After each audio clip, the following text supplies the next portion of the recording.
안녕하세요.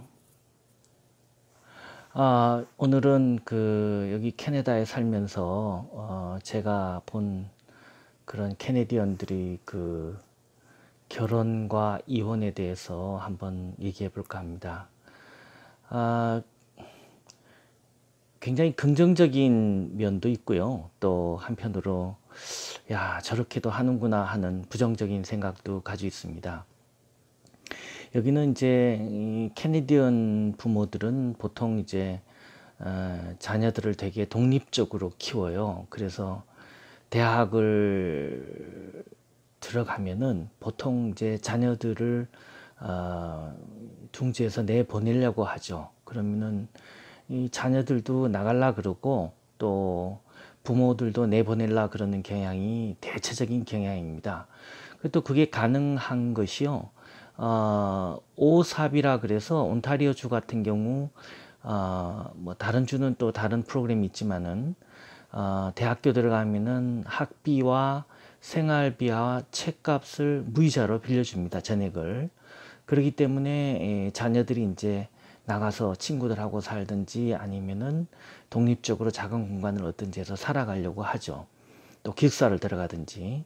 그렇게 해서 이제 크다가 이제 서로 사랑하는 상대를 만나게 되면은 이제 보통은 이제 처음에 데이트를 좀 하다가 동거를 많이 합니다. 그리고 저도 처음에 그 동거에 대해서 되게 부정적으로 봤는데요. 여기서 실제 살면서 보니까 동거해서 차라리 안 맞으면은 서로가 빨리 갈라지는 게 좋지. 나중에 결혼해서 자녀가 생긴 다음에 이혼하면은 훨씬 더 불행할 것이다. 이런 생각을 제가 종종 하게 됩니다. 그래서 이제 동거를 해서 보통 이제 이렇게 뭐 3, 4년, 4, 5년 해서 직장을 갖고 먹고 살게 되면은 이제 보통 남자가 프로포즈를 하고 그렇게 해서 이제 결혼을 하는데 굉장히 결혼식이라든지 미래 계획도 부모들에게 의존 안 하고 되게 독립적으로 하는 경향이 큽니다. 그래서 그런 거는 되게 바람직한 것 같아요. 그래서 물론 이제 부모한테 배우자를 소개시켜주고 하지만은 뭐 부모 입장에서도 허락한다기보다는 소개받는다는 입장으로 이제 보게 되는 그런 경향도 있고요.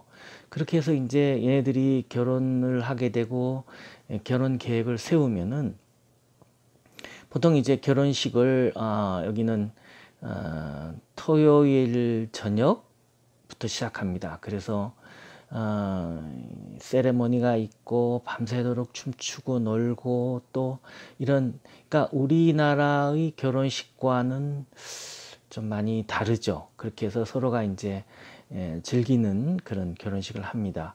그리고 보통 이제 엄마 아빠에게는 이번에 뭐 네 자리가 배정됐어요.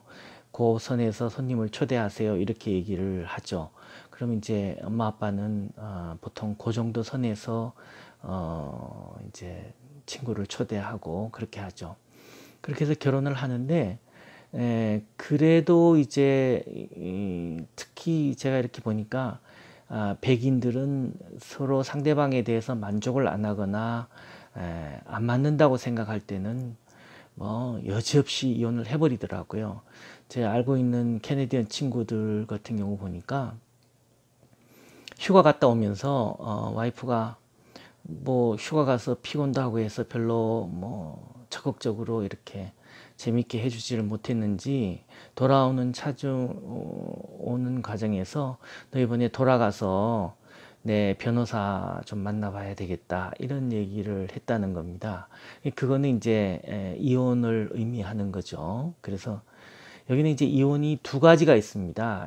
첫째로는 uncontested divorce, 또 다음 거는 contested divorce가 있는데 uncontested divorce라는 거는 양쪽이 헤어지는데 서로가 합의가 된 이혼을 얘기하는 겁니다. 그러니까 뭐 뭐 물건 어떻게 나누고 걔는 누가 가져가고 아이는 누가 키우고 이런 것들이 다 합의가 된 이혼을 uncontested divorce라 그럽니다. 이런 경우는 로이어한테 가면은 300불 정도만 하면은 뭐 금방 해버립니다. 그거는 뭐 아무 문제가 없습니다. 근데 문제가 이제 contested divorce가 가장 큰 문제입니다. contested divorce가 되면은 이제 첫째로는 뭐 문제랄 것도 없지만은 시간과 돈이 무지막지하게 듭니다. 그러니까 여기 변호사가 베리스터하고 솔리스터가 있는데 이 법정 출두하는 변호사를 어쨌든 선임을 해가지고 그렇게 해야 되는데 이 변호사비가 이게 얘네들이 케이스별로 얼마 이렇게 맞지를 않고요.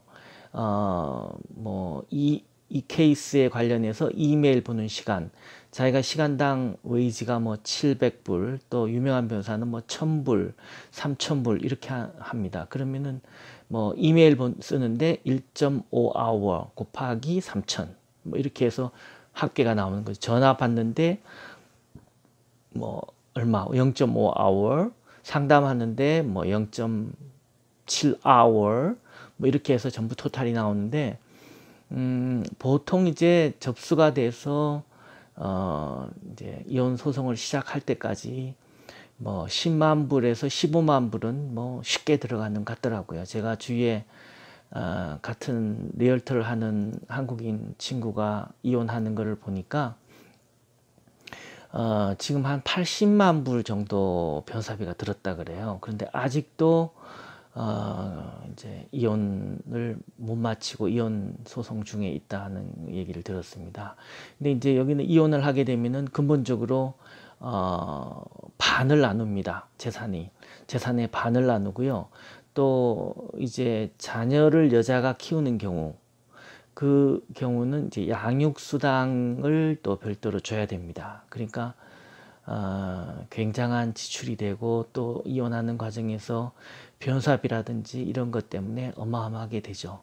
그래서 사실 여기 보니까 여기서는 이혼을 뭐 그렇게 심각하게 생각하지 않고 좀 쉽게 하는 경향이 많이 있는 것 같아서 참 제가 봤을 때 많이 다르구나. 또 특히 백인들 같은 경우는 그렇게 좋아하다가도 또 이렇게 마음이 돌았으면은 그 진짜 칼로 무 자르듯이 그냥 확 잘라버리는 그런 경우를 봤고 또 재밌는 게 이혼하고 나면은 이 외국인들은 감정 정리가 굉장히 빨라요. 그러니까 뭐 그 이혼한 여자가 딴 남자 만나든 말든 굉장히 냉정한 모습을 보이더라고요. 자기도 자기 애인하고 또 이혼한 그 아내의 남자친구하고 이렇게 같이 만나 밥 먹기도 하고 뭐 그렇게 크게 미워하거나 그러지를 않더라고요. 근데 이 한국 분들 이혼한 케이스를 보면은 그 여자나 남자가 불행하게 살기를 바라면서 저주의 말을 퍼붓는 경우를 많이 봤습니다. 근데